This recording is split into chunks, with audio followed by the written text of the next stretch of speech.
आप देख रहे हैं सम्यक इंडिया टीवी। साथियों, सभी को मेरा नमो बुद्धाय। आज मैं सुधीर भास्कर अपने साथियों के साथ में हम लोग दिल्ली से चलकर आए हैं यहाँ बिहार में बोध गया। और ये बोध गया के पास में ही निरंजना नदी है और निरंजना नदी को पार करते ही ये सुजाता का महान स्तूप है। जैसा कि आप पीछे देखेंगे अभी, ये वही स्तूप है और ये वही सुजाता है जिसकी खीर को तथागत बुद्ध ने बुद्ध बनने से पहले जो खाया था। ये वही सुजाता है, ग्वाला पुत्री थी जिसने सिद्धार्थ गौतम को खीर खिलाई। भगवान बुद्ध के जीवन में दो जो भोजन हैं वो बहुत महत्व रखते हैं। जैसा कि भगवान बुद्ध ने खुद बताया था आनंद को कि ज्ञान प्राप्त करने से पहले जो सुजाता की खीर थी उसका बहुत महत्व है। और अंतिम समय जब आया, अब जब उन्होंने तथागत बुद्ध ने अपना शरीर त्यागा था कुशीनगर में, तब चुंद सुनार के यहाँ जो भोजन किया था, ये दोनों भोजन भगवान बुद्ध के जीवन में बहुत महत्व रखते हैं और बहुत ही पुण्यकारी उसको बताया था तथागत बुद्ध ने। तो ये वही स्तूप है सुजाता के नाम से जो ग्वाला पुत्री थी। तो ये बहुत भव्य है, काफ़ी बड़ा है। इसको अब ये तो मैं नहीं कह सकता कि किसने बनवाया था, शायद सम्राट अशोक ने बनवाया था, लेकिन और किसी ने भी हो सकता है कि बनवाया हो। तो ये निरंजना नदी से और बोध गया से लगभग ये 2 किलोमीटर की दूरी पर है, इससे ज़्यादा नहीं है।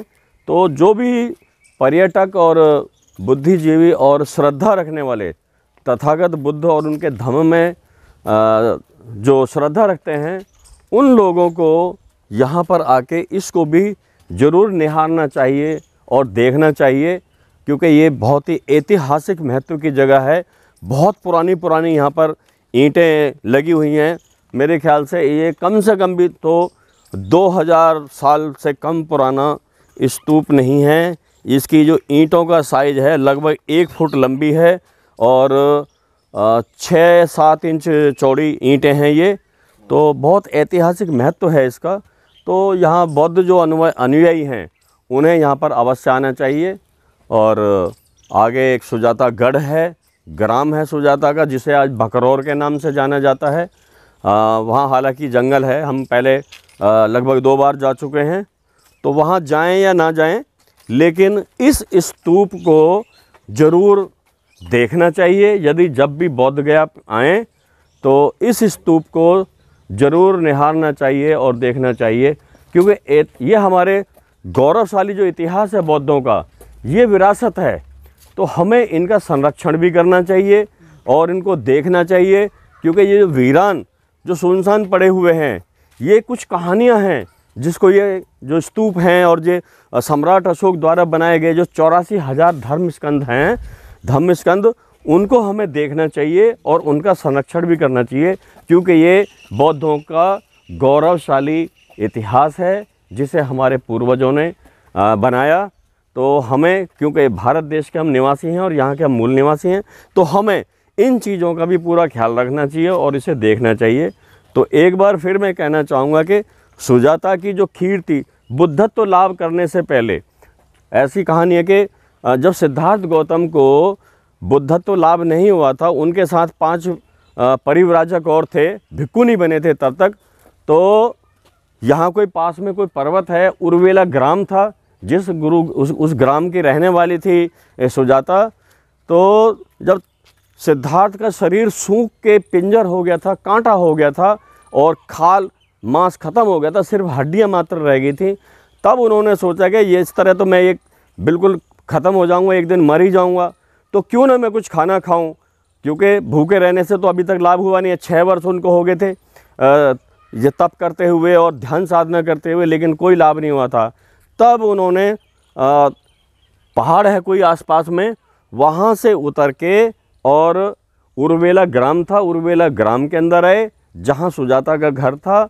तो वहाँ पर पेड़ के नीचे बैठे थे। तो ऐसा कहते हैं कि सुजाता ने कोई मिन्नत मांगी थी कि यदि मुझे विवाह के बाद सबसे पहले पुत्र लाभ होगा, पुत्र प्राप्त होगा, तो मैं वृक्ष देवता को हर वर्ष खीर अर्पण करूंगी और भोजन अर्पण करूंगी। तो ये जब की घटना है, सिद्धार्थ गौतम पेड़ के नीचे बैठे हुए थे, तो उन्होंने, सुजाता ने अपनी दासी जो पूर्णा नाम था उसको बोला कि जाओ और जाके पेड़ के नीचे जो चबूतरे हैं उसको साफ़ करके आओ, मैं जाऊंगी और वृक्ष देवता को खीर चढ़ाऊंगी। तो वहाँ जैसे ही वो दासी जाती है तो वो देखती है कि वहाँ पर कोई विद्यमान है जो सिद्धार्थ गौतम थे। तो उसने आके फटाफट अपनी मालकिन को, सुजाता को बताया कि मालकिन आज तो गजब हो गया। कहने लगी क्या हो गया? कि गजब ये हो गया कि उस पेड़ के नीचे स्वयं वृक्ष देवता आज विराजमान हैं। तो वो बहुत ही उत्सुक हुई, खुश हुई सुजाता, और उसने बोला कि तू आज से मेरी दास्तां से मुक्त, अब तू दासी नहीं रहेगी, तू मेरी बेटी की तरह रहेगी, और चल जल्दी मेरे को दिखा कहाँ है। तब वो खीर, सोने के थाल में खीर लेकर सुजाता अपनी दासी जो थी पूर्णा उसके साथ में आई और वहाँ सिद्धार्थ गौतम को खीर अर्पित की।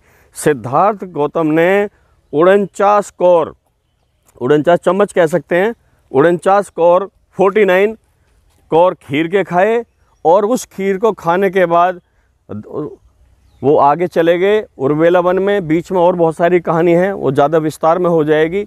तो उर्वेला वन में जो बोधि वृक्ष है, पीपल का वृक्ष है, उसके नीचे बैठकर और पूर्व की तरफ मुख करके उन्होंने ध्यान साधना में लीन हुए, और वहाँ पर उन्होंने 49 दिन व्यतीत किए।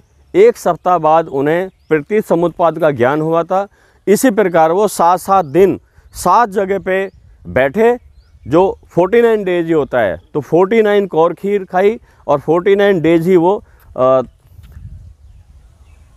बुद्ध गया, जहाँ बोलते हैं निरंजन, जहाँ बोधि वृक्ष है उसके आसपास राजायतन वृक्ष है, मुचलिंद वृक्ष था और नेग्रोध वृक्ष था।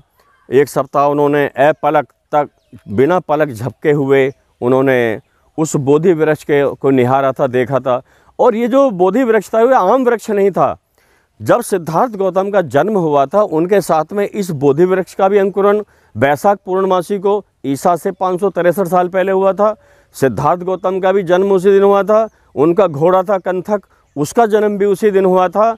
और उनका एक मंत्री था उदाई, उसका जन्म भी बैसाख पूर्णमासी को ही हुआ था। और उनका एक सेवक था छंद, जिसका नाम था, और यशोदा, जिससे उनका विवाह हुआ था, जिससे बाद में एक पुत्र उत्पन्न हुआ था जिसका नाम राहुल था। ये सब के सब जो हैं, और एक गजराज था, उसका जन्म भी बैसाख पूर्णिमा को ही हुआ था। तो ये 6-7 जो चीज़ें हैं बैसाख पूर्णिमासी को सिद्धार्थ गौतम के जन्म के साथ ही ये पैदा हुए थे। तो ये वही बोधि वृक्ष था, बोधि मंड था। उसको नमन करने के बाद में कुशा घास बिछाकर भगवान सिद्धार्थ गौतम वहाँ बैठे थे, और बुद्धत्व लाभ करने के बाद में उनको भगवान बुद्ध कहा जाने लगा। तो ये यहाँ का एक छोटा सा इतिहास है। तो यहाँ सभी को आना चाहिए और देखना चाहिए, ऐतिहासिक दृष्टि से भी, और ये विश्व धरोहर हैं, इन्हें हमें ज़रूर देखना चाहिए और यहाँ पर आना चाहिए। बहुत बहुत साधुवाद सभी को।